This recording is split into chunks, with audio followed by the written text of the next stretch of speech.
Hello viewers, good morning. सभी को राधे कृष्णा, जय माता दी। आई होप कि आप सभी अच्छे होंगे। और मेरी मॉर्निंग की शुरुआत आज ज़्यादा सुबह तो नहीं हुई। मैं आज 6 बजे के आसपास उठी क्योंकि कल मैं रात को पढ़ रही थी और लगभग 1 बजे के आसपास जो मेरा स्लॉट वो ख़त्म हुआ था। आफ्टर दैट मैं उठ के मैंने अपने जो काम वाम फिनिश किए। ज़्यादा तो मैं नहीं, प्रॉपर सारे काम तो मैं फिनिश नहीं कर पाई, बट जो इम्पोर्टेंट काम थे नाश्ता वगैरह वो मैंने प्रिपेयर कर लिया। और मेरे हस्बैंड के लिए भी मुझे ड्यूटी पर ही दे कर आना पड़ता है, तो मैं उनको भी दे के आई। इसके साथ मेरी वॉकिंग भी हो गई और आते टाइम मेरे बेटे और मैं गए थे थोड़ा सा शॉपिंग करने और वो लेके आया अपने लिए बेबलेट।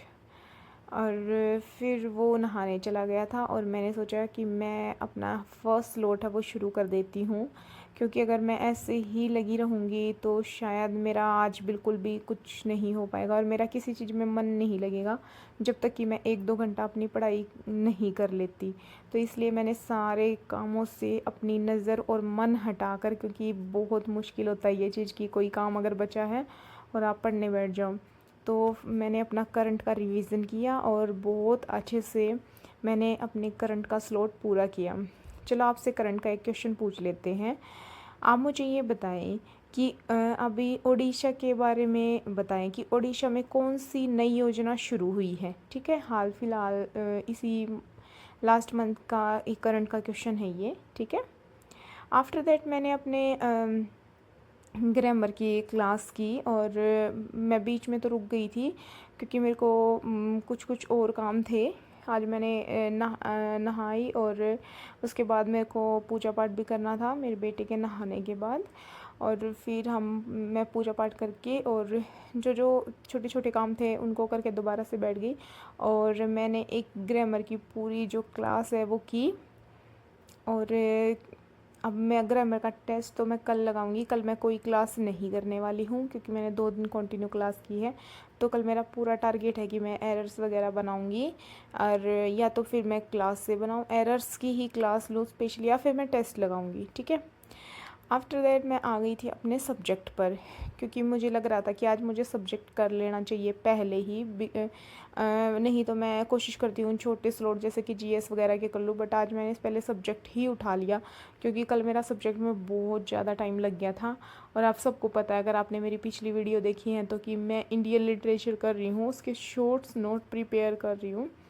और आज तो जब मैं नोट्स तैयार करी थी तो मेरे ऑलमोस्ट सारे मेल राइटर हैं वो इम्पोर्टेंट वो हो गए हैं। बाकी जो प्ले राइट या ड्रामेटिस्ट बोल सकते हैं या दलित राइटर, वो मैंने अलग से किए हुए हैं। उनको छोड़कर जो इम्पोर्टेंट राइटर थे वो मेरे सारे हो गए और मैंने फ़ीमेल राइटर शुरू की। मुझे बहुत अच्छा लग रहा था। और फीमेल भी मैंने आज मैंने की। एक तो मंजू कपूर किया मैंने, नैनतारा सहगल किया, ठीक है, और कमला मार्कंडा, मैंने 3 राइटरों को किया आज। उसके बाद मेरे को टेस्ट लगाना था और टेस्ट तो मेरा मतलब मैं सेटिस्फाई नहीं हुई। मेरा बहुत ज़्यादा माइंड है वो थोड़ा सा मतलब ये हो गया कि मैं काम कर लेती हूँ। ठीक है, और क्योंकि मुझे लग रहा था कि मेरे टेस्ट में मतलब जिस हिसाब का टेस्ट था उस हिसाब के मेरे मार्क्स नहीं आए, हालांकि मैं और अच्छा कर सकती थी। तो बस इसलिए फिर मैं लग गई अपने काम पे। सुबह मैंने कपड़े भी धोए थे तो मैं नीचे से कपड़े लेके आए और फोल्ड करने लगी फटाफट से। अब मेरे को बस ये था, पहले तो मैंने सोचा था कि मैं दोबारा से 1 घंटा पढ़ लेती हूँ, बट फिर मैंने सोचा कि नहीं, आज मैं बिल्कुल अच्छे से टाइम से अपना सारा जो किचन वर्क है वो सारा फिनिश करके साइड करके, और मैं जल्दी से जल्दी, मेरी कोशिश है कि मैं 8 बजे तक पढ़ने बैठ जाऊँ, क्योंकि अभी मेरे 4.5 घंटे ही हुए हैं और मेरे ये मानो कि 4 घंटे के आसपास जो हैं वो पेंडिंग है। तो मेरा टारगेट था कि मैं 7:30 तक अपना जो डिनर है वो प्रिपेयर करूं, क्योंकि आज मेरे हस्बैंड भी शाम को घर पे ही हैं तो हम टाइम से खाना खा सकते हैं। और मतलब ना ऐसे ही है कि आप मैनेज करोगे ना तो होने लग जाती हैं चीज़ें। और जैसे जैसे आप एक एक चीज़ को लेट करते रहते हो ना तो वो चीज़ें बस लेट होती ही जाती हैं, होती ही जाती, फिर आप कितना ही कोशिश करो वो होती नहीं इम्प्रूव। इसलिए बिल्कुल मुझे ये था कि अपने हर सेकंड को कैसे बचाना है, मुझे फटाफट कैसे अपना काम करना है ताकि मैं अपने बेटे को भी टाइम से खाना खिला के सुला सकूँ। फिर मैं थोड़ा सा अपनी फैमिली के को भी टाइम देना ही होता है हमें, ठीक है। तो इसीलिए फिर मेरे को तो बिल्कुल काम करते करते रात के बज गए थे मुझे 8 के आसपास, ठीक है। और फिर मैं बैठ गई थी दोबारा से अपने स्लॉट शुरू करने, और अब मेरा तो टारगेट तो यही था कि मैं कंटिन्यू करूं। बीच बीच में थोड़ा बहुत गैप आ गया, बट मैंने कोशिश की और बहुत अच्छे से मेरे जो स्लॉट हैं वो कंप्लीट हो पा रहे हैं। बट पता नहीं टेस्ट में जो नंबर है वो कहाँ चले जाते हैं और इतना कम क्यों हो जाते हैं। मतलब पिछले 2 जो टेस्ट हुए हैं इनमें ही हुआ है ऐसा, नहीं तो पहले तो इतना नहीं था। पर कोई नहीं, जो भी गलतियां हैं शायद उससे मैं और ज़्यादा सीख पाऊँ, यही पॉजिटिव थॉट अपने माइंड में रखना है, ठीक है। आज मैं जीएस में अभी मॉडर्न इंडिया मेरा 2 दिन से शुरू हो गया है, और आपसे मॉडर्न इंडिया के क्वेश्चन अगर मैं पूछूं तो आप मुझे ये बताओ, आंगल में सूर्य युद्ध है, 3 युद्ध हुए से कब तक हुए, ठीक है। मैं बता देती हूँ, वैसे आप बताएंगे कब से कब तक हुए। मैं बता देती हूँ कि ये हैदर अली और अंग्रेज़ों के बीच में हुए थे पहला, और दूसरे जो था 3 आंगल में सूर्य युद्ध हुए थे, और दूसरे में जो हैदर अली है उनकी डेथ हो गई थी, और उनके बेटे टीपू सुल्तान ने ही उनकी जो पोजीशन ले ली थी।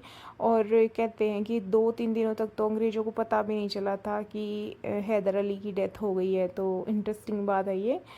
और मतलब फिर उन दोनों में से कोई नहीं हारा था, संधि हो गई थी। एंड आफ्टर दैट थर्ड, वैसे 4 माने जाते, बट चौथा जो आंगल मैसूर युद्ध है वो तो टोटल अंग्रेज़ों की एक प्लानिंग थी कि कैसे टीपू सुल्तान है उसको मारा जाए, ठीक है। क्योंकि थर्ड जो आंगल मैसूर युद्ध हुआ उसमें रंगपट्टनम जो थी वो अंग्रेज़ों ने ले ली थी, क्योंकि टीपू सुल्तान हार गया था। और उसके बाद टीपू सुल्तान ने फ्रांस के लोगों से ये बोला था कि मतलब भाई हमारी हेल्प करो, और जिस चिट्ठी में बोला था वो पकड़ी गई थी। तो इस कारण से टीपू सुल्तान को 4th आंग्ल मराठा युद्ध में मार दिया गया था। आप मुझे उनका टाइम पीरियड बताओगे, ठीक है। तो आप सब भी मेहनत करें और अपना एक प्रॉपर टाइम टेबल ज़रूर बनाएं। जब तक हम नहीं बनाते तो हमें लगता है कि इसका क्या बेनिफिट होने वाला है, बट जब आप इसको बनाओगे ना और डेली आप इसको एक बार टिक करोगे तो जो सेटिस्फेक्शन लेवल आपका आएगा, ठीक है। और बिल्कुल भी साथ मिलके ऐसे ही पढ़ाई करनी है, और माता रानी हमारी ज़रूर हमारे ड्रीम्स को, कान्हा जी ज़रूर हमारे ड्रीम्स को पूरा करेंगे अगर हम उनके प्रति पूरे डेडिकेटेड हैं तो, ठीक है। तो ठीक है, आप भी फ्रेंड्स पढ़ते रहें, और मतलब हर छोटी से छोटी चीज़ में, हर छोटे से छोटे चीज़ में ये देखें कि मैं अपना पढ़ाई का टाइम कैसे बचा सकती हूँ, ठीक है। काम सबके साथ हैं और बिल्कुल सब ही करते हैं, मैं अकेली नहीं हूँ बिल्कुल। और